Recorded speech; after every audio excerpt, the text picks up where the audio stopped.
महत्त्व BBF? सर्वांना नमस्कार. आज इथे आपण धाराशिव जिल्हा तालुका धाराशिव इथे रुईबर गावामध्ये आपण सगळे आहोत.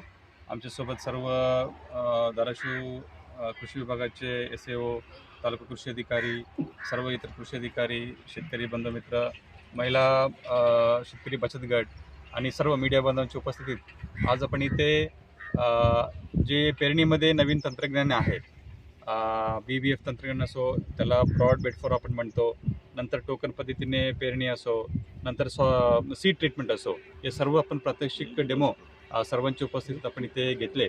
आणि सर्वांना माहिती आहे की आता एल निनोचे वर्ष आहे आणि एल निनोचे वर्ष असल्यामुळे आपल्याला जे पेरणी पद्धती आहे ते आधुनिक पद्धतीने आपल्याला करावं लागते.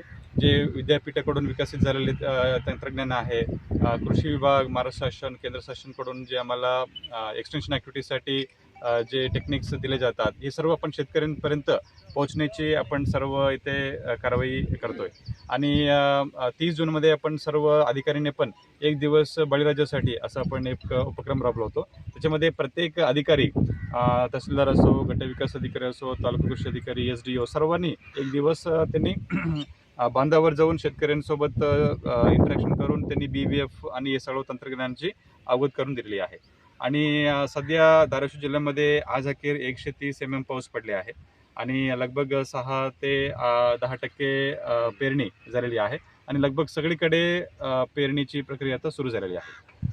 BBFचं महत्त्व काय आहे आणि लोकांना काय आव्हान? BBFचे असं महत्त्व आहे, एक आहे की ही लवकरात लवकर पेरणी होते, नंतर याला ब्रॉड बेड आपण म्हणतो, म्हणजे याच्यातून आपलं सॉईल नरम होते आणि एक फरो निर्माण झाल्यानंतर जे पावसाळ्याचे पाणी आहे ते साचणार नाही, ते वाहून जातात आणि नंतर सॉईल नरम झाल्यामुळे जर्मिनेशन आहे ही फास्ट होते.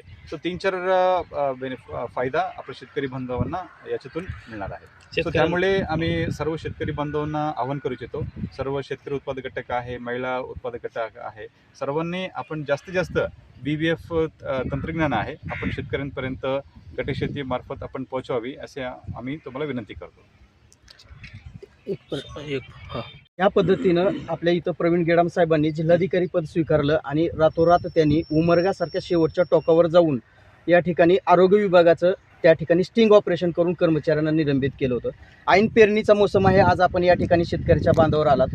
खरं पाहिलं तर आपणही त्याच धर्तीवर कुठंतरी एक रूप पालटून शेतकरी वेशामध्ये जाऊन एखाद्या दुकानाचं स्टिंग कराल का, जेणेकरून त्या ठिकाणी खरी परिस्थिती आपल्याला समजेल? नाही, चांगल्या सूचना आहे. आपण याच्यापूर्वी पण मल्टिपल वेगवेगळ्या बैठक आपण घेतलेली आहे. या बैठकीमध्ये सर्व अधिकाऱ्यांना आपण सक्त सूचना दिलेली आहे, ताकीद दिलेली आहे की जिथे जिथे अशा प्रकारचे गैरप्रकार होत आहेत बियाण्या वाटपामध्ये, खत वाटपामध्ये, त्याच्यावर कडक कारवाई केली पाहिजे. आणि ऑलरेडी कृषी विभागाने मोठ्या प्रमाणाने कारवाई केलेली आहे. जे बोगस खतं असो, बियाणं असो, त्याच्यावर सध्या आकडेवारी कृषी विभाग तुम्हाला देतीलच, पण त्याच्यावर जिथे जिथे आढळून आलेली आहे FIR दाखल झालेली आहे, त्यांना चार्जशीट पण दाखल झालेली आहे. आणि याच्यामध्ये 1% गैरवापर करण्याची आपण स्कोप देणार नाही आहे, असं आपण दक्षता घेतो.